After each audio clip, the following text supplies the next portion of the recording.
the front. Yep, okay, great. We will make a start because I guess people may join in online or come through the door there in the club. Welcome. But there's quite a lot to fit in, and we've sort of given an hour for this. And then for those at the club, there'll be a wee session afterwards to try and put some of this sort of theory into practice. So welcome along. My name's David Frame. David, I think we want to welcome you first. And I would like to welcome everybody to the Hebe Yacht Club. And we want to particularly welcome David Frame, who is actually really famous. Here is a picture in his book where he was actually training the mark layers at the Olympics in 2012. So he's a very famous mark layer, and he has got a lot of experience, and he's come speaking all the way from Scotland, over here, Bob. And we have some of our top Hong Kong mark layers as well. We've got Jason, Dave, and Barry, who are also competent race officers, and many of you are great sailors. And this is the first of 3 webinars that we're going to have on mark laying, because we cannot race if we don't have good mark layers. So our racing depends on people giving their time and effort and knowledge into putting the marks in the water in the correct place. So these 3 gentlemen are going to be moderators here. You can ask questions. I'm going to sit to one side, and over to you, David. Okay, thanks Leslie for the introduction. I'm not sure famous or infamous if you speak to some of my colleagues, but yeah, as you say, we got involved with the Olympic Games, and in the build up to the Games way back in 2012, what we found, certainly in the UK, was that there was some really good race officers that were being made to look really bad because the mark layers, we couldn't get courses down, the boys weren't in the right position, they were dragging their anchors, and people didn't really know what they were doing running around in ribs. Of course, there was some really good mark layers that complained about that and said it was the opposite was true. There was some really bad race officers, and the mark layers were making them look good. But either way, we kind of looked at it and thought, well, race officers have been trained for years, but we've never really done any training for mark layers. So I got invited to sort of pull that together and look at how we could just up the level of race management across the board, actually. And it seemed to kind of raise the game a wee bit in the UK. And I now kind of share some of that knowledge. So the hope is it'll raise the game there for the club. You guys will hopefully enjoy what's going to come, and there's some practical stuff. But of course, the real fun is out in the water, and I think it's just that that's difficult to do it with the COVID stuff that's going on just now. So a couple of sort of housekeeping things. I think if you're joining us online, I think Queenie's got you muted. We have got some breaks as we go through for questions, so you'll see the slides coming up, offering the opportunity to ask any questions. I think technically I might struggle to hear that from those in the club room because the microphone's on the computer, but we'll do our best to answer the questions as we're going through this. Okay, let's make a little start then. We've got a presentation here to run through, which will take about an hour. And as I say, there's pauses and breaks for questions as we get into it. Okay, if you've just bought a GPS and you're thinking you want to get into it, so you're getting it out of the box, there's a couple of things just to be aware of in setting it up. The first thing is when you put the batteries in it, and we are talking more about handheld GPSs rather than integrated sharp GPSs that are built into yachts and things like that, running off bigger batteries. So we're talking about AA's in the battery sizes. But when you get out of the box, it'll be a little bit slow to start with because it needs to initialize, it needs to find where it is on the planet. Whether that's Scotland or Hong Kong, and that can maybe take it sort of 15 minutes. So don't be disappointed if it doesn't jump up in the first 2 minutes and tell you precisely where you are. They do take a wee bit of time to just lock on and locate themselves on the planet. The other thing to do is there's a datum, and there's different datums around the world, but pretty much now the standard one, and I'm confident this will be the same in Hong Kong, is this WGS 84. And that's the latest one. That will mean that your GPS positions will line up with all the modern charts as well if you were ever to plot a position, but we're not really likely to do that. But the point is if somebody in one rib is on a different datum, then they're always going to be saying that your mark looks to be out of position because you're working off two different datums. So if everyone uses this WGS84, it's going to make everything fall into place and line up a wee bit better. The other bit really is just selecting units. So you need to go into the menu. Do you want kilometers an hour, meters per second, nautical miles per hour, or whatever? So really just selecting the units. We're going to be operating in the water, so we are looking to try and get nautical miles and meters. You might find that feet's an option. So just selecting the units we want to work in. So when we're talking to each other about distances, we're all in the same thing. We're not mixing up land miles with nautical miles. They're quite different. They're not the same length. So if we all use the same units, that'll make things easier as well. The language, I'll leave that up to you. The default setting one is possibly English. But if you change the language, just make sure you change it to one that you can speak. Otherwise, you won't understand the instructions to change it back to one that you do understand. So be a wee bit careful with the language settings. The other bit you can set up is really just that the bearings are magnetic bearings rather than true bearings. So you can select that in the menu. And that does mean if you're using a hand bearing compass, then what the compass tells you is what the GPS will be saying. So things are going to, again, all align a little bit better if you're working off magnetic rather than true. The GPS will know what the variation is. It will adjust a true bearing into a magnetic one because it knows where you are on the planet, and therefore it knows what the local variation is going to be. So you just need to select magnetic. You don't need to tell it the variation or anything like that. So that's it. You get it out the box, you get it set up, you follow that all through, and now we're ready to hopefully start using it. Just on that, I guess, just be aware if you turn it off, jump in a plane and flew over to Scotland and turned it back on again, you might find it has to reinitialize because it was turned off over a large distance. So if you're moving from country to country with it in your bag and then returning it on, it might need to take a wee bit longer just to reinitialize, just a wee bit from experience there. Okay, the other wee bits we want to do is really just customizing the display screen. GPSs give you a lot of information these days. It'll tell you what speed you're doing. It'll give you your own position and all of that. And we don't really need all of that as race officials, as mark layers. So there's a bit of getting stuck into the menu, getting familiar with your unit and trying to customize the display a little bit. Often the pages is sometimes a button on some of the particular handsets, the Garmin's, and there's different ways of just displaying the same information, so scrolling through the pages.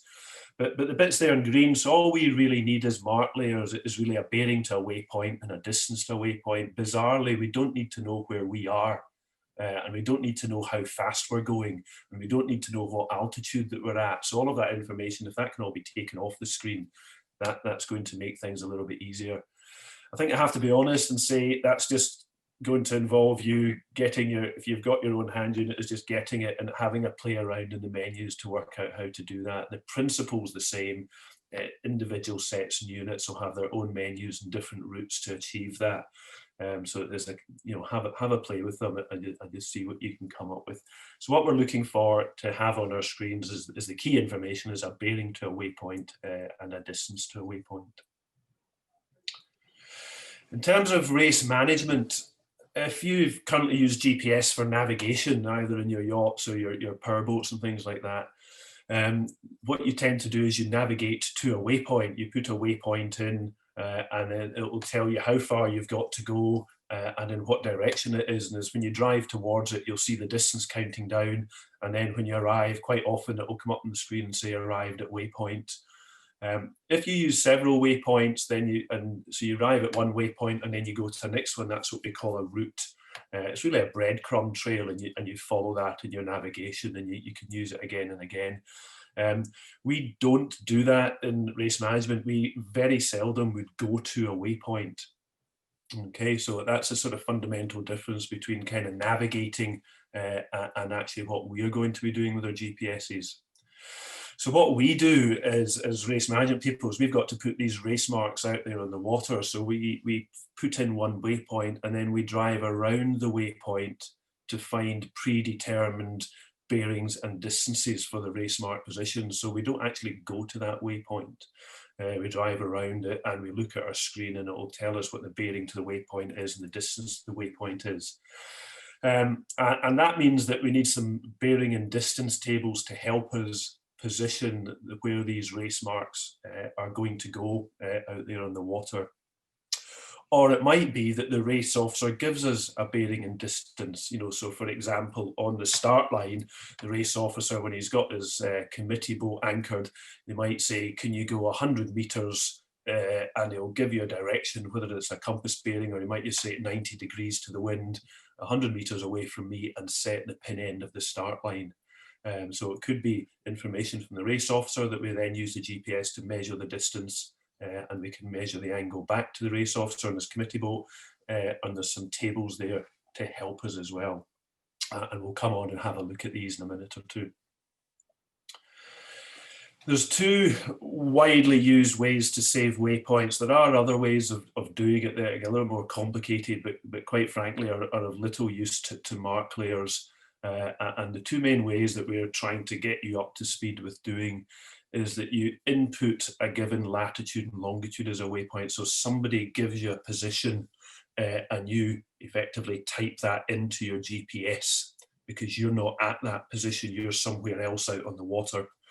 And you type that into your GPS and then you can save it that way.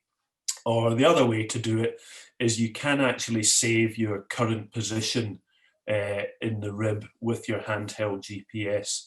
You know, so for example, if you go up alongside the committee boat, there's a mark button in the GPS. If you've used it for yacht sailing or things like that, sometimes called a man overboard function, it's the same thing. So you can very quickly mark exactly where you are. If somebody falls in, you push and hold that button and then it automatically saves that position. And then it starts giving you the distance and the direction to get back to that position.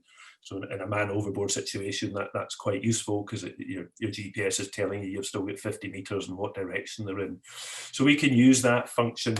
We can go up alongside the committee boat and effectively treat it as a man overboard. We can mark the position of the committee boat and then we can always measure the bearing and distance back to it. So if the race officer is telling us the length of the line, we just drive away from them until we watch the distance count up to the required 100 meters or whatever they've asked for. So that's the two main ways that we're going to be saving waypoints, and we'll have a wee look at them, and those that are going to be doing the practical exercise will be having a wee practice at that after this session. So marking the position, if you put any race marks in the water, I think if we got up on the screen on the whiteboard at the front of the room in the club there's a picture of a trapezoid course. So if, for example, you're laying mark 1, the windward mark, or mark 2 up at the top end of the course, if you put a mark in the water, then what we recommend is that you just save its position. So you go alongside it once it's anchored and you just push that mark function on the GPS just to save its position. The committee boat as well can be quite useful to mark, particularly as we've alluded to if you're setting the start line. So the race officer is going to give you a bearing and distance away from there for the other end of the start line. So if you mark the committee boat, you can then measure that bearing and distance to set the start line. And the term reference point comes in there, and we'll explain a wee bit more about that in a minute, but that you could mark a reference point as well, which we'll come on to and explain. Well, what we kind of recommend is that if you put any buoy in the water and mark it, is you then try and give it a name, okay? Because what GPS will do is the very first waypoint that you save or mark the position, it will be called 001. And that will keep going until you get to 999. So that the default setting is to give everything a number. So if you're running an event for 2 or 3 days and moving marks around, you might end up with 57 waypoints in there. And then when you're trying to measure the bearing and the distance back to it, you're not quite sure which one it should be. So giving things names a little bit will help. It'll also mean if you go back to that position, if you go back to the committee boat or the buoy that you've put in the water, and the distance isn't reading 0, then it's quite possible it's maybe dragged its anchor and moved. So it'll let you see if things are moving as well. If you mark the position and then you revisit it in an hour's time, is it still in the same place? The other thing that you can do is if we need to change the courses, so if we need to lengthen the course or shorten a course by moving marks 1 and 2 further upwind or dropping them back down towards the committee boat, then if we've marked the position of the buoy and the race officer says, can we increase the distance by 0.1 of a mile, then if we know where it was, we just need to increase it by 0.1 of a mile. So marking and naming the positions is quite good. Saving these positions and what these waypoints, whether it's latitude and longitude or marking the position, is half the battle. That will then store that position very accurately in your GPS. The other function you then need to do is to go into the menu and say, and tell the GPS you actually want to go to that position. So saving it is one thing, and then it will just disappear off the screen. It'll be sitting in a menu, a big long list of them all saved in the background. What you then need to tell the GPS is you actually want to go to it. And then that is when it can start telling you the bearing and the distance to it. So that was marking the position, going alongside something and just pushing, saving that position. The other one is to input a latitude and longitude. And what we've found with this is that humans cause the most errors. So if you think of the numbers here, so 0, 0, 10 degrees, 55 minutes, decimal 321, north, and then there'll be a longitude as well. So there's about 15 or 16 numbers in there. And if you put in a wrong number, then you're going to be in the wrong position, if that makes sense. So if over the VHF radio, somebody is transmitting a latitude and longitude that they want you to put into your GPS, what we recommend you do is actually just write it down. Don't try and put it in while they're transmitting. So a paper and pencil, write it down and read it back to them to make sure you've got it right before you spend time putting in the wrong numbers. So it's quite important that we put the right numbers into the GPS, otherwise we're going to be going to a different position. If, for example, you put 4 degrees instead of 5 degrees, you're 60 miles away from where you need to be, and each minute, if you're a minute out, you're 1 mile away as well. So the scale of a race course is always usually less than a mile, so there's some big errors there just by getting one number wrong. So we need to be quite careful, and it is probably the GPS will be accurate. It will tell us to go exactly where we've put what we've put into it. So it will be good at it, and it's likely we're the ones that will make the mistake and not the GPS. One of the ways we've found to input a latitude and longitude is because there's 15 numbers there that need typed in, is a quick way to do it is actually just to mark your current position, wherever that is. And then what you can do is edit the latitude and longitude figures, because you're not going to be 60 miles away. So the first degree, or the whole degree number, is likely to be correct. You might even find that if you're pretty close to the latitude and longitude, you might not even have to adjust the minutes. It's just the decimal figures. So you effectively save where you are, knowing it's the wrong position, but then edit that in the menu. And that's quicker than trying to put in 15 or 16 different numbers, if that makes sense. So that's the 2 ways of putting information, these waypoints, into the GPS. As I said, we recommend you name the waypoints and keeping the name simple. So if you're putting in a reference point, latitude and longitude, just call it ref. If you're putting in a Mark 1 buoy, if that's the race mark you're laying, then maybe just call it M1 and things like that.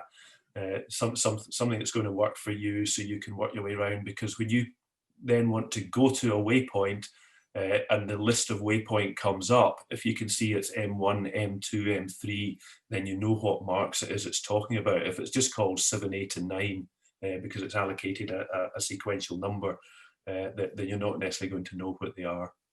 So naming them is quite important. What you'll find is when you go to save a waypoint, is just before you save it, you do have the option to edit it, and that's the time to actually, I'll ask you to confirm that you want to save it, so don't confirm it just yet. Have a wee play in the menu. You can scroll up and you'll see it be allocated a number, and at that stage you just change that number to a name like Mark 1. There's a bit of practice with the GPS just to get good at that, but strongly recommend you try and give something a name as we go to it. Folks, there's a wee pause here. Has anybody got any questions so far on that? I guess that I can either try and answer, or that Barry or Dave or Jason in the club could maybe help with. I guess you might have to put your hand and Queenie can unmute you. I think if you want to have a question, you have to come to the computer here and ask the question. We'll just relay it to. Yes. So, does anybody have any questions or wants some explanation? But just remember that you have this on the table if you want to have a look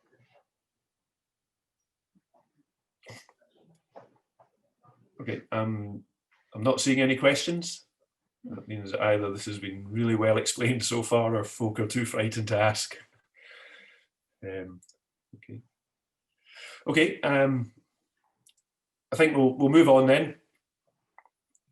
So when it comes to setting up a race course, then what we use as mark layers is there's two methods of doing this. There's what we call sometimes on-grid and off-grid.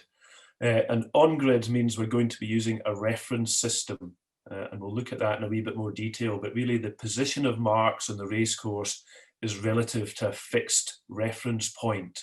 So all the other marks are a bearing and distance away from the reference point, and that reference point is usually the mark 4 on a race course. And I think, or I'm hoping, that for those in the clubhouse, that there's a picture of a trapezoid course up on the whiteboard with mark 4 written at it. So that position just ahead of the start line, where mark 4 is becomes the reference point, and all the other marks, mark 1, mark 2, and mark 3 anyway, are all a bearing and distance away from that. So that's what we call the reference system.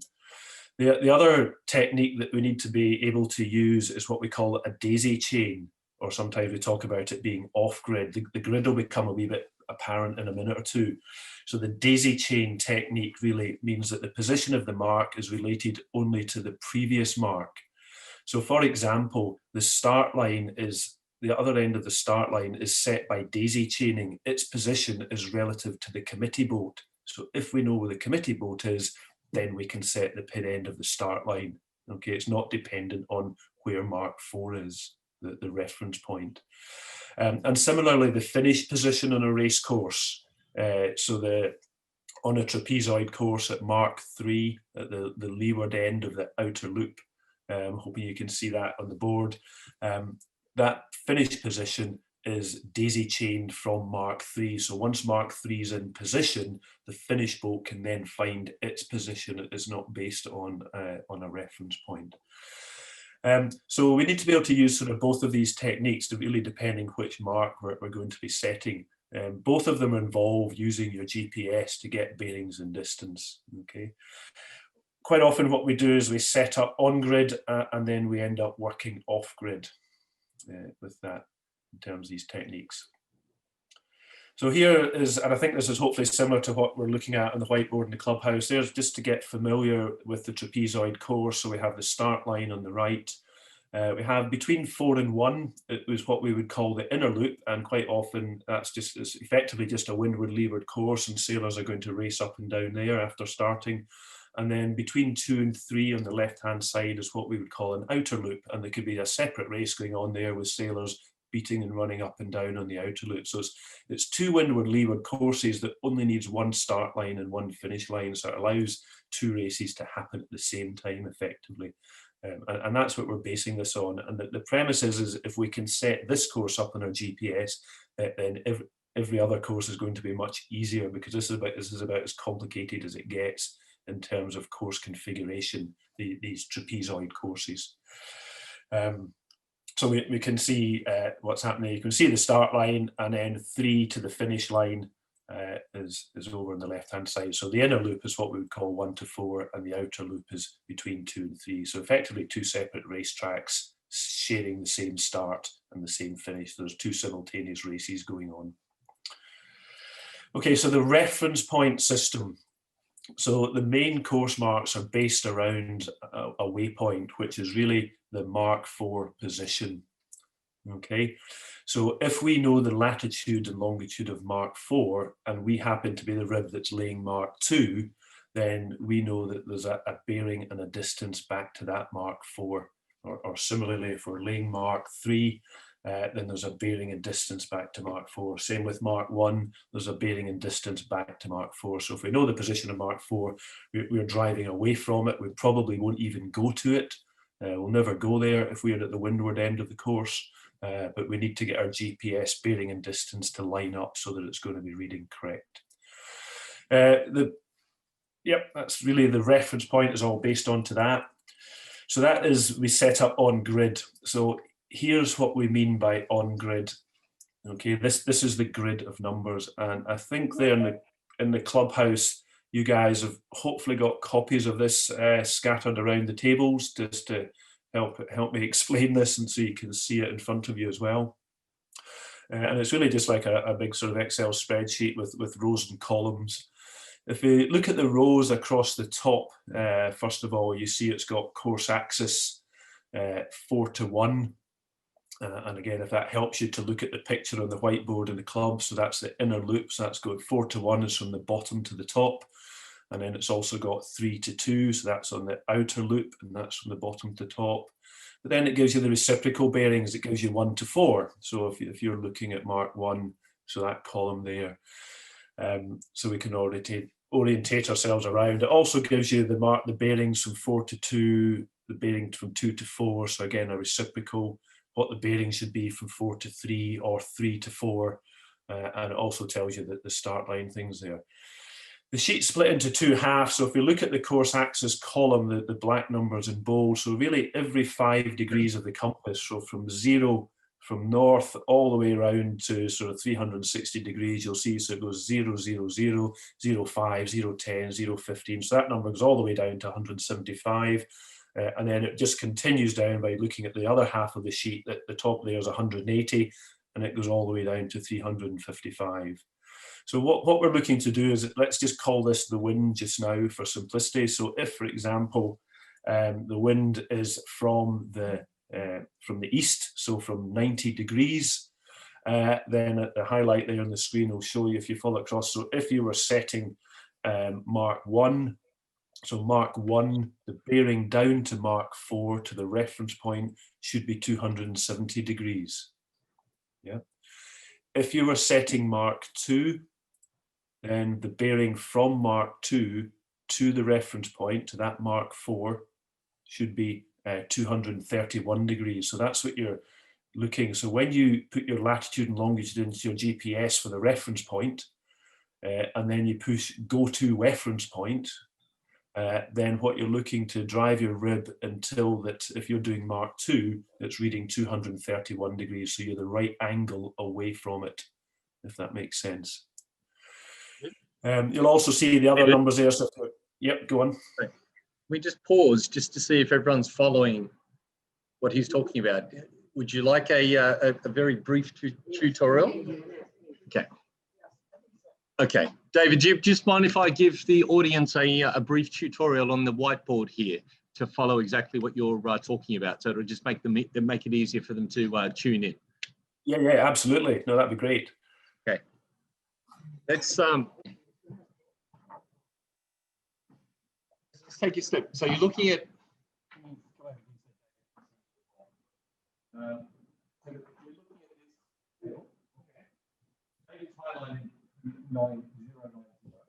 let's start at the very top at this number here, 0, 0, 0, precisely due north. What we're doing is we're setting up a trapezoid course. Does everyone know what a trapezoid course does? It's effectively a rectangle, and we've skewed one edge. And so it's got the same length on both sides and both angles. And all we've done is just rotated a rectangle to give it, in this particular case, a 70-degree offset. That's what we're aiming for. And so if you follow his numbers here, if we had the committee boat at this particular point here, and the wind was coming directly due north, we'd be reading 0, 0, 0 due north. Okay? If you went from the committee boat up to Mark 1A, and let's call the course 1 nautical mile long, you would go from committee boat, just follow a course. If you had all this set up in your GPS, you'd follow a course 000 until you were 1 nautical mile away from the committee boat, right? Your reciprocal back to the committee boat would be 180 degrees. If you were looking at them with a hand compass, your reciprocal. What you are then doing is going from Mark 1 to Mark 2. This number here, Mark 1 to Mark 2, would be 250. How do we get to 250? 000 plus 70-degree offset. Also, let's do it the other way. 360 degrees minus 70, 250. Okay? That is the reciprocal of a 70-degree offset. Oh, sorry. What we normally do is we would go 360 plus 70 minus 180 gives you 250. I was trying to avoid that step 2, so it doesn't. There's a slight process involved there. So then you're looking back, right? If you were at Mark 2 and you're looking at Mark 1, that angle would be 70 degrees through your hand compass. If you were at Mark 1, looking back to Mark 2, this direction, because you've just laid this mark here in your boat, right? And you're viewing back in this direction, you'd be looking, and this mark was set, it would be sitting on 250 degrees. That's how these tables work. So you're looking from Mark 2 to Mark 1, your angle would be 70 degrees. From Mark 1 to Mark 2, the reciprocal of that, 250 degrees. And you follow that all the way around. Does that make sense? Yeah. Sorry, David. Yep, no, that's good. I mean, they are a bit challenging to get your head round because what you're facing is a sheet full of numbers. I mean, very often, if you're just late, I mean, it depends how you're going to do your mark laying. If you're doing 1 mark each, for example, somebody's going to do 1, somebody does 2, and somebody does 3. If you've got the luxury of 3 ribs, then you're only looking for 1 number off that whole page of numbers, which is the bearing of your mark back to the reference point. So whether it's 1 to 4, 2 to 4, or 3 to 4, you know, that's really all you're looking for. So you just need 1 of these numbers off that sheet. So there's a bit of a mind meld just looking at the whole sheet going, oh my goodness. 2 back to 4, right? So if you happen to be marked 2 then, and this is how you don't even need a GPS, and you don't even need it, all you need is a hand compass. I would know that through trigonometry, that using these tables, 2 back to 1, 70 degrees. 2 back to the reference point number 4 is 141 degrees. And so what I would do is I look for my mark number 1, and then I would, and if I keep that on 070, and I would then look back at the reference point until I'm at 141. And that intersection is precisely that point there. And so afterwards, after you drop the mark, you know that whether the mark is moved or not, because those 2 points never change. 070, 141.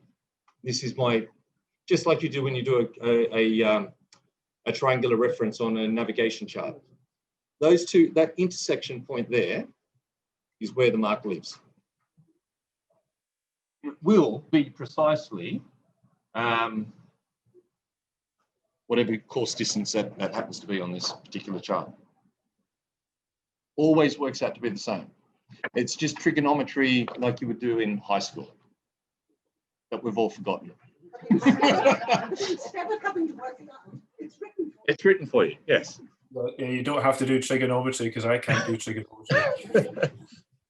Yes. What it means is only number, the mark 1 need a GPS.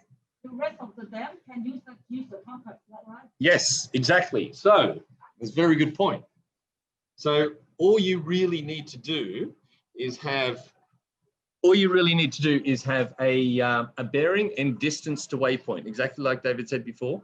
Once you find your mark number 1, this is the way we normally do it, you then do the daisy chain and you know exactly where you are. Now this one here, and the reason I said it's a trapezoid is a skewed rectangle. All the sides are the same length. This distance here, sorry, the bearing from 3 to 2 is also 0, 0, 0, due north. They're both pointing due north. The distance will be exactly the same as well. If that is 1 nautical mile long, this will also be 1 nautical mile long. So when you look at 3 back to 4, 3 to 4 is 0, 7,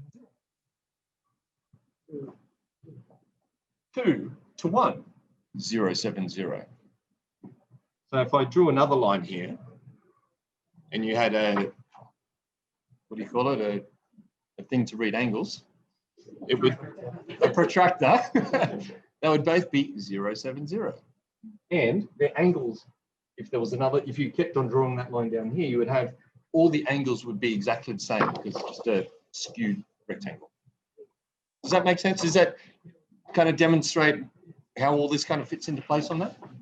Sorry, David.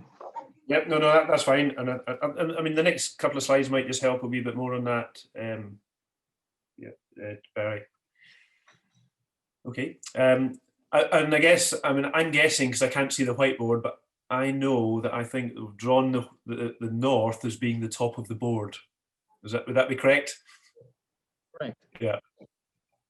You know, so actually north is a good example to get your head around it, but then you need to ask yourselves, how often is the wind from 0, 0, 0? You know, it's always coming from the side or an angle, and that's where there's a bit of mental agility, just getting your head around what way we're actually facing with some of this. I mean, another example is if the course axis was 215, and we've highlighted up there on the screen, then certainly for the main course marks, so we've got the position of 4, that's our reference point, so we're looking at marks 1, 2, and 3, then we can see the bearings there. So 1 to 4 would be 35 degrees, you know, 2 to 4 would be 356 degrees in that example, and 3 to 4 would be 285 degrees. So it's just reading off. What I do is, if I'm doing Mark 3, is all I need is that 285 degrees. I will just write that down on a wee bit of paper. So, and then I've got it, and then I'm not losing the you know, reading from the wrong line, grabbing the sheet out the bottom of the rib and trying to find out what the number should be again. So once you know what the axis is and which mark you're doing, you could just write down the one number you need out of this, 285 degrees if I'm doing Mark 3, you know, or if I'm doing Mark 2, it's going to be 356 degrees there. So you just write down your one number. And that's the frustration of the sheets. I've never counted them up, but it looks like a million numbers on there. You need one. Yep. So at any one time. So so that's a little bit about the numbers. We just bear that one in mind. So that 215 bearing, if we're 1 to 4 would be 035. That's one side of the sheet. The other side of the sheet then talks about, because that's the bearing to waypoint that we were talking about, that really needing. So the other one is the distance to waypoint. So on the back here, we have a distance table, and really it's talking about the length of the beats from 4 up to 1. As Barry said, with the same length as 2 to 3, it's just skewed slightly. So if we're looking, if the race officer decides that he wants 0.8 of a mile, then we can work out that the distance across the top, on the highlight there in the middle, would be 0.53. Okay, so depending on what distance the race officer wants for the length of the beats to be, we look down the table and then we can see that. If I was laying Mark 3, for example, then I could see that the distance to the reference point, so back to point 4, would be 0.53. So I've got my bearing to waypoint, but I've also got my distance to waypoint now to fix that position on my GPS screen. The race officer chooses the leg length. That'll depend on the class of boats. Are they fast or slow? Faster boats are going to need longer leg lengths, so get there quicker. If the wind's light, then you might want a shorter leg length because it's going to take them longer. So it's really a judgment call on the race officer to choose a leg length depending on the class and depending on the conditions at the time. But a fairly standard one would be around that 0.7, 0.8 of a mile to give a good beat, sort of thing. So once you know that, you can then get your bearing and your distances back to the reference point. I think we have a wee kind of worked example. So let's say, for example, that we looked at this on the sheets. You could look at this on your sheets. So if, let's say, we agree that the axis, the wind direction, is going to be 215 degrees, and the race officer wants a length of that 0.8 nautical miles for the first beat. So you come along in your rib. You could mark the position, in this case, if you wanted, of the committee boat, because he knows how far away, and then you mark that position, and then you're going to drive your rib, looking at your GPS screen until you get upwind. And we know that the bearing to the waypoint is, so the wind's from 215 degrees. You can read off the sheet, the reciprocal of that will be 35 degrees. So as we drive away, we're trying to keep the angle at 35. And he's asked for 0.8 of a mile. So you can see on the GPS, that's a Photoshop thing of a GPS screen. So you can see we've driven away the required distance. So when I get the two numbers to line up, then I know I'm in the right position to put the buoy in the water. I've gone the right distance, 0.8, and I've gone the right, I'm in the right bearing. It's a reciprocal bearing of the wind direction, in this case 035, and the sheet will help you get that number as well, if that makes sense. Phew.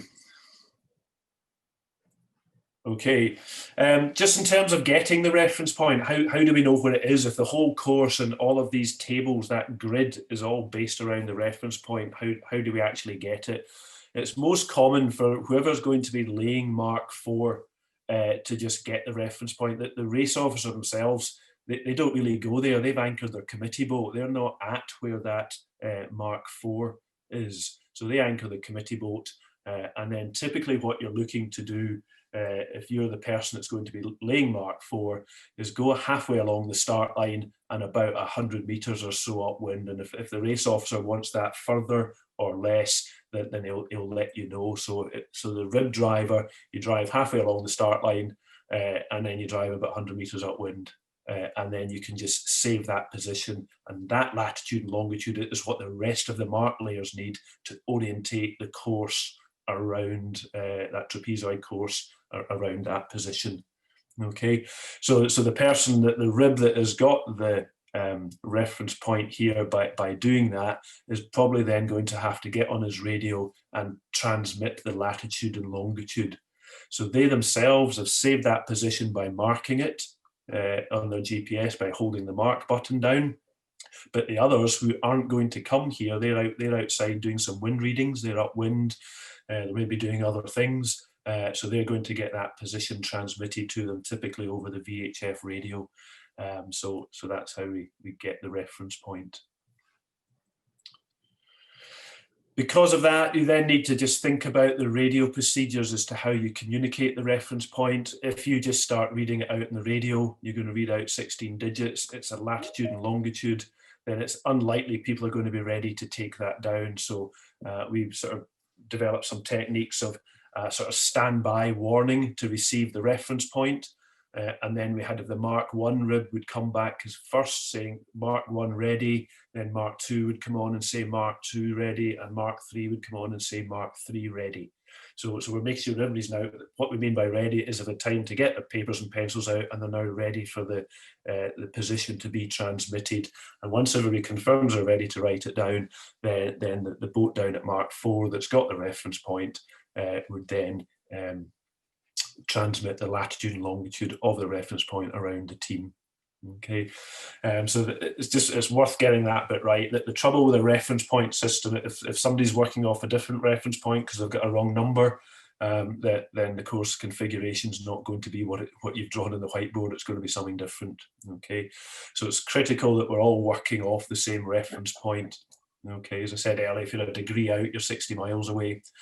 It's also critical we all work off the same table. So that table that you've got in front of you is a 70-degree table. You just need to be aware there's 60-degree tables as well. And this has got to do with boat with spinnakers like a tighter reach, boats with like lasers like a slightly broader reach because they don't have spinnakers. So the top reaching angle from 1 across to 2 is just a little bit tighter on one course than the other. So there's 2 sets of tables. So just make sure that the whole mark laying team are working off the right set and the same set of tables with that.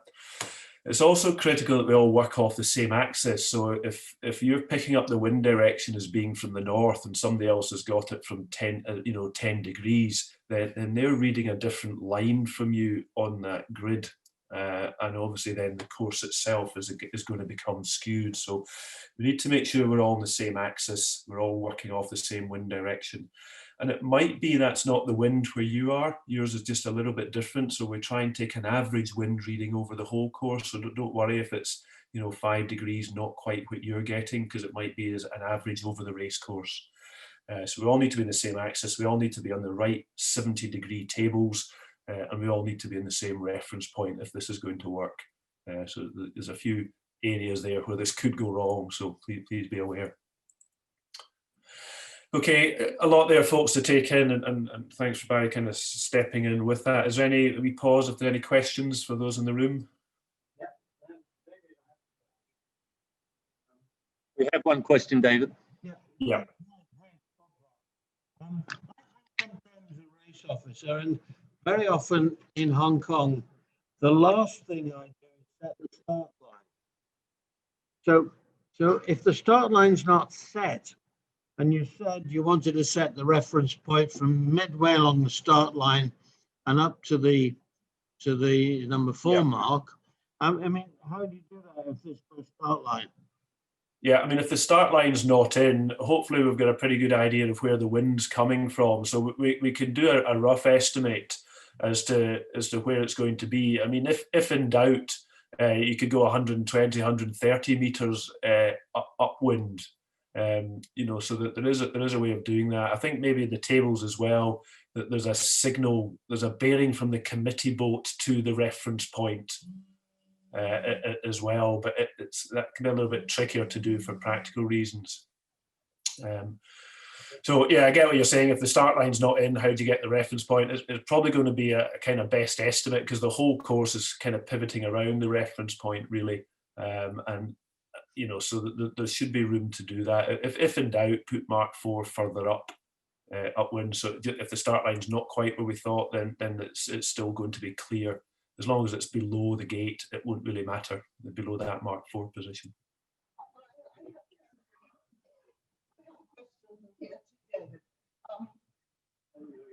I'm Leslie Anderson, and I sometimes... Sorry, Leslie, you need to talk into the computer mic, otherwise I can't hear you. Because we're actually a lot of the time talking about club racing, we're using the committee boat as the reference point, which actually isn't very good sometimes, because our windward mark is in line with the committee boat, and it's not just slightly over from the middle of the line where it should be. Are you in the habit of giving out a GPS position for your supposed reference point in this situation? A sort of guesstimate of what your GPS position would be of the reference point? Yeah, it would be quite hard to estimate, these 16 digits that are going to make up the latitude and longitude. You can certainly get the first numbers right, but the decimals would just be a guess. It is easier if you can just go there and mark the position that you think is going to fit. If you don't want that, if you just want to use the committee boat, because if you're going 0.8 of a mile upwind, and if Mark 1 is 50 meters to the left or right, over that 0.8 of a mile, that's a very small percentage error. So lots of clubs who aren't using gates as leeward marks like that are still just using the committee boat as a reference point, and they want the windward mark 0.8 of a mile up from the race officer. So you could just, the reference point, if you wanted to make it the committee boat, would still work. They could go alongside the committee boat and just mark it. Hi, sorry, it's Jason. Can I give a practical example of exactly those 2 points that we had in the last race? So Barry was the race officer. It was the last Typhoon Series geometric course, and the start line had not been set, but we knew we needed to get the race underway. So I came down, I didn't ping where the start boat was. I guesstimated how long the start line was going to be, roughly 80 meters, 100 meters or so. Went out perpendicular to the wind, 90 degrees to the wind, out from the committee boat about 40 meters. Hit mark, which is the MOB, and then just went straight up on the wind axis for 1.4 nautical miles. And that's where the top mark is. So it is actually quite simple. It's quite a simple procedure to follow. If you ping the committee boat, which is what we used to do, it was only a few years ago that we started actually taking the reference point for windward leeward courses. You end up with a bit of a skewed course. The pin's right above the committee boat, and so if anyone starts at the pin end of the start line, they're actually quite disadvantaged. Right? So we do try to take the middle of the start line, wind axis, length of course that the RO will tell you that he wants, which in this particular case was 1.4 nautical miles. And we're putting in 2 pins. So we did one at 1.2, sorry, 2 top marks, 1.2 and 1.4. So you'd progressively just drop them off on the way up. So that's a practical example of those 2 questions. Yeah, thanks, Jason. Yeah, any other questions? Good. Yeah, I mean, I think I would just add to that. I mean, actually, there is a bearing and distance for the committee boat, but what happens is typically the committee boat goes out and anchors, and the race officer becomes the centre of the universe, and everything seems to revolve around the committee boat. Whereas in theory, the reference point's there, the committee boat should also anchor on a bearing and distance from the committee boat, but because of the length of line when you're anchoring committee boats, it's very, very hard to do that. There is another GPS skill of projecting waypoints, but race officers, in my experience, don't know how to do that. So if they anchor their committee boat where they're happy, they can then, in theory, project the waypoint by bearing and distance to get the reference point. But the skill set for that is a little bit almost beyond some of the mark layers, and race officers kind of struggled with that concept. So it was always just became easier for a mark layer just to drive kind of halfway along where they thought the line was going to be and just push upwind a wee bit so that they'd be clear of the start line and mark a position as a reference point. That was easier than race officers trying to project them from the committee boat and then having to transmit them when actually they've got lots of other things going on in the committee boat at that time. Yeah, okay. We'll move on. So I think we're into sort of 2/3. Of course, not all the marks, 50% of the marks on the trapezoid course are not on the reference point. And we talked earlier about this daisy chaining or being off grid. So the tables that we've got, that grid of numbers is no good to us. So for example, the gate marks there. So most leeward courses now have a gate. It's not just one mark, there's a second mark that goes round. So it is a bearing and distance from the first mark. The pin end of the start line is a bearing and distance from the committee boat. The second mark at 3 that's circled there, that gate mark, it's a distance and across the wind bearing from the mark 3 that was found by the reference point. And the finish as well is a bearing and distance from the position of gate 3. So the reference point doesn't help putting these marks in, and that's where we need to be able to do this daisy chaining technique.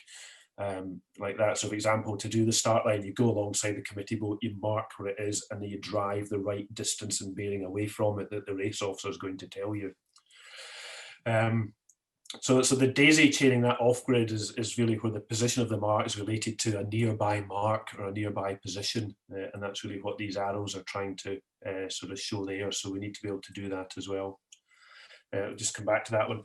So setting the gates, I mean, the gates are really, we'll talk a wee bit about the length then, but typically about 40 meters between the first mark. You know, if you look at mark 4, if you put that in on the reference point, then where does the other mark 4 go to make it a gate? It goes about 40 meters and it goes perpendicular, it goes at right angles to the course axis.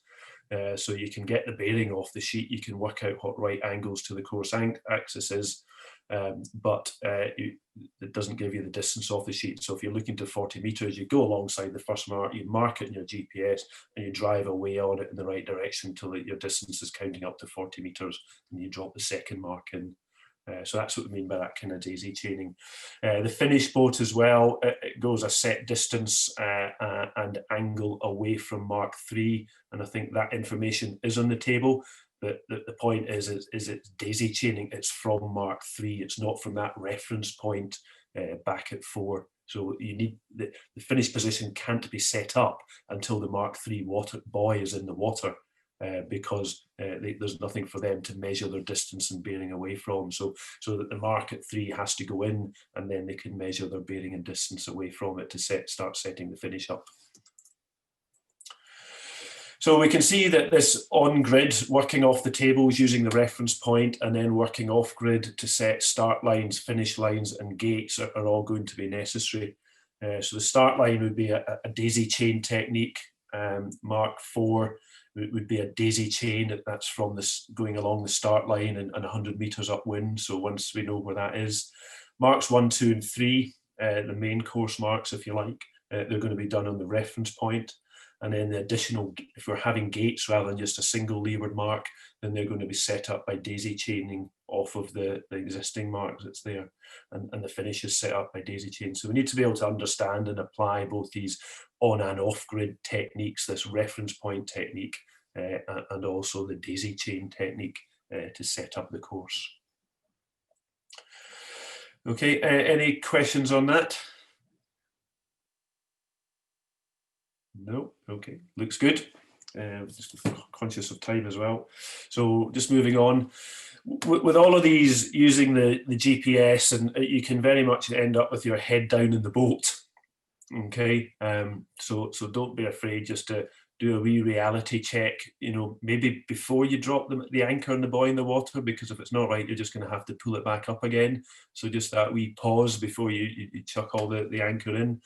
So really just, if you've got a hand-bearing compass, just to check the GPS angles as was being described. So you've got your bearing on your GPS. If you're doing Mark 2, it will give you a bearing back to the reference point at Mark 4, but actually you could just check the bearing up to Mark 1 as well to 2-point fix the position. One bearing's on the GPS and the other one's by a handheld compass. And if you're in the right position, the numbers will all line up. If you're not in the right position and the GPS number's lining up, but the one on the compass isn't, then it's maybe the Mark 1's in the wrong place. You know, so, or it could be you. So you're then left with an element of doubt. It's not, doesn't do any harm just to check why is that not lining up if I think I'm in the right place. So use a hand-bearing compass just to check that what you're doing actually fits. Look at a birdie, you know, is the windward mark really upwind, or have you had your head down in the boat and shot off at some sort of funny angle? If you are upwind, are you looking downwind towards the gates or towards the committee boat? So you know, don't be afraid to get your head out the boat and have a look around you and just make sure everything is actually fitting with reality. You'll have appreciated from looking at the grid sheets, there's a wee bit of mental maths. So if the wind's from the north, what's the reciprocal? Well, that's an easy one. So if the wind's from the north, then the reciprocal's south, so that's 180 degrees. But actually, if the wind's from 255, what's the reciprocal? And you can see where that starts to hurt your brain a little bit more. You will get the answer off the sheet because you'll find the reciprocal answer on it. So do check if you're like me and you're not very good at maths, of do I add 180 or subtract 180? Might depend what number you're on. So you use the sheets just to confirm reciprocal bearings and things like that, and be aware of the Do you mind if I show the audience this? We call it a whiz wheel. It's you got one. Excellent. Yeah, and oh, sorry. Yeah, no, I know exactly what you mean. Yeah, no, that's what I use because I'm rubbish at mental math. So if you've got one, you can show. Yeah, we all are. We're all, especially as you get older. And so one of the problems is, so if you took a bearing and the wind on that particular day happened to be 75 degrees, what's the reciprocal of 75 degrees? Quick answer. So all you do is you put up here 75 degrees up here, and you've got a reciprocal bearing there straight away. Now, as David was explaining before, when you're putting in your gates or a start line or a finish line, it's a 90-degree perpendicular to that. All right. And so then you need 75 degrees plus 90. Right, and then I just sit here and go 75 degrees plus 90. It's, you know, it works. It's you just flick it around the wheel, and it gives you every perpendicular and every reciprocal on the compass. And it's called a whiz wheel. The Yacht Club had these made up, and Brenda Davies was kind enough to actually make an extra one up for me. You can get these in stationery stores, a similar kind of thing. They're going to make a new and improved version next time, where instead of it just being a plain plastic, they're going to put it on like a scratch pad. Like these are for diving, for underwater. You can write on it with a pencil. And so you write down the coordinates that are given to you by the RO, and it won't rub off. It's waterproof, but you can just erase the pencil later on. And so they're going to make new and improved ones of these, and maybe Hebe can do this, because as you go into some of the bigger events and the you know, the dinghy regattas, and certainly if you go into something like the Oppie Worlds, these are invaluable, because, and then during the course of the race, you get a 15-degree wind shift. All of that mental gymnastics you were doing goes out the window, because you've now got to recalculate everything, and this just really speeds up the whole process. Yeah, excellent. I would, if you can get your hands on one, if you can beg, borrow, steal, or make one, I would encourage you to do that. I've got one on a wooden board that if I drop it in the bottom of the rib and stand on it, it won't matter. It's pretty indestructible. Yeah, so thanks, that's great. So there's a bit of kind of combining the technology on the GPS with some of the traditional methods as well. That's the reality check. I think just be aware that the GPS distances, so, and you might find this, those that are going to go outside and have a wee play with this, so the greater the distance, the more reliable they are. So when we're measuring the length of, you know, the windward mark, you know, it's 0.8 of a mile or 1 mile upwind from the waypoint down at 4, that we're not going to notice any errors with that.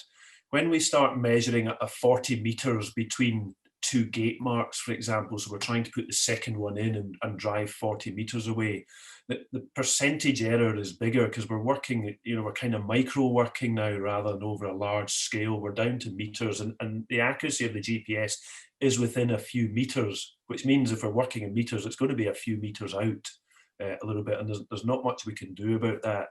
So if we're trying to set, for example, a 40-meter gate, just be aware of that there'll be an increased error in the distance that the GPS is going to read back to the first mark of the gate.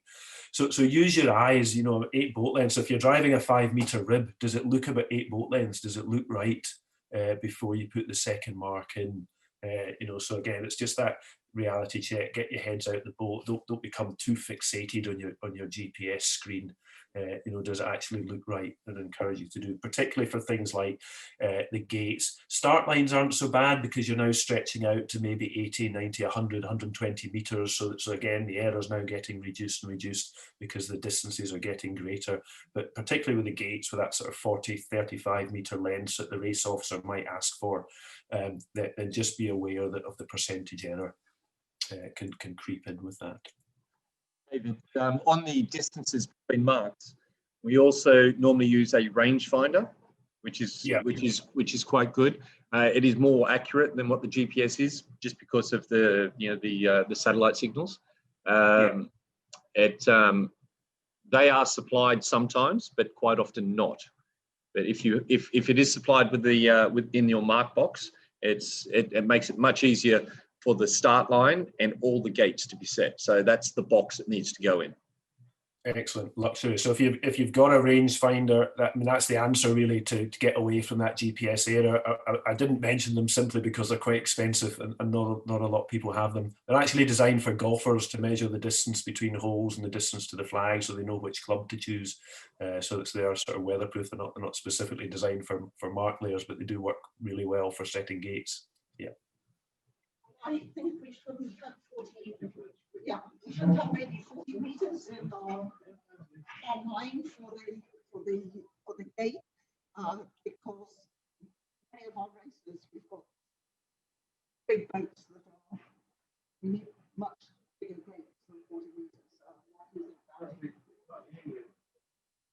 Yeah, so I can't hear that. If that was a question, Leslie, I'm not hearing it. Leslie was just making the comment that for us not to be too fixated on 40 meters as being the gate width. It depends upon the fleet, obviously. You know, if you've got 15 Oppies on the course, it's going to be very different to 5 TP52s. So your gate size will be much different. Yes. Yeah. So really the gate size is there's some racing rules get involved with this. So there's a 3 boat length circle needs to be around each mark. And these 3 boat length circle, there should be a small gap between them. And this is so that the racing rules will come into play for the sailors going around the marks with overlaps and calling for water and things like that. So the width of a gate very much, so that 3 boat length circle then almost dictates the width of the gate. So it's going to be 6 boat lengths plus a gap in the middle, call it 2 boat lengths. It's going to be about 8 boat lengths, probably as a minimum, and maybe about 10 boat lengths as a maximum. So now you can see if we're talking an optimist, it's going to be very much different than if you're talking a 470. And then there's a discretionary element might come in if it's a really wet and windy, you know, if it's a ballistic windy day and the boats are running down, if they're 49ers, 4.9 meters, all carrying spinnakers, you might stretch it a wee bit further just for safety reasons as well, you know, because they do come in at speed. So the gate width is really agreed with the race officer on the day, so it's not every gate's 40 meters. That's a good point. Yeah. Okay, good. So just be aware, back to the GPS then, the more waypoints you save, it can become more confusing, because when you go to a waypoint, the whole list is going to come up. And we've already said that if you've got a clear naming system, that will help you choose the right one for the list. But also what we do is we recommend that that waypoints are cleared out and deleted at the start of the next day. So we don't say clear them out at the end of the day. And the reason for that is if there's any protests and arguments about the width of the gate and that cause some penalties or rule infringements, and you know there's evidence in your GPS that the gate was set at the right length or the right width, hopefully. So don't, if you've got these GPS positions in your unit because you've marked the position of the marks when you've put them in, then we've got evidence that actually the gate was sound. You know, it wasn't a race management issue. The sailors need to sort it out between themselves. So don't clear them out until the end of the day. Protests are generally held at the end of racing. They shouldn't be dragging on to the next day. So when you go out in the water the next day, I would just delete everything that you used the day before. The wind's going to be from a different direction. The committee boat's not going to anchor in exactly the same place. Your reference point, everything will just be slightly different. So start with a clean, empty file of logged waypoints, if you like, at the start of the day. Will help with that. Okay, folks, that's pretty much the end of the sort of webinar on the GPS. For those in the clubhouse, I'm going to hand over now to the club experts there, Barry and Dave and Jason, and they're going to take you outside and have a go at doing some of this, marking your current position, that kind of man overboard function. Can you give a name to the waypoint? They'll maybe give you a latitude and longitude, see if you can put that in as well, as though somebody had transmitted it over the radio to you, and then just having a moving around and seeing if we can start thinking about setting up with some cones. Could we set up a trapezoid course? It certainly marks 1, 2, and 3, and just see if we can do this out in the car park with that. So that's what's going to follow for those in the clubhouse. I guess that pretty much means that that's all from me, folks. If there's any other questions, because I'm going to sort of sign off at this point and leave you in the capable hands of the local experts. Is there anything else for me before?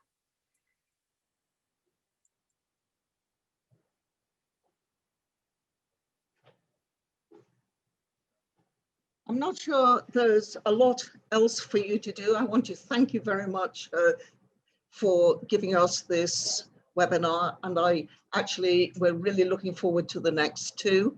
I also want to make a special thank you to Elena. You see a person up here, Elena. She's actually running the Cyprus Sailing Federation, and she has joined our webinar tonight. So we're now becoming international. So thank you, Elena, for coming. Thank you, David, and thank you, Jason. Thank you. I guess there's more later. I was just going to push, Leslie, that, you know, for mark layers, so we've now looked at the GPS side of things. So just as a wee hook in, for if you haven't already, so that there's 2 more webinars later on in November, both in a similar format, 7 till 8 on a Wednesday, the 18th of November there, and the 25th of November. So you know, if you want to sign up for these, they'll focus a little bit more on putting the marks in the water themselves, so dealing with some of the equipment side of things. And other equipment that mark layers use, and also some of the signalling stuff that we might be asked to do at an event. So if you haven't seen them already, worth signing up for. Good, thanks very much, folks. I hope those that are taking part in the next session, my advice is watch you not get lost in your own car park. It has happened before. Good luck. So thank you very much, and over to you, you 2, 3 guys. Before we go, would you like me to construct one on whiteboard so that you know what you're doing in the would that be beneficial? Sharon? I think that's exactly what you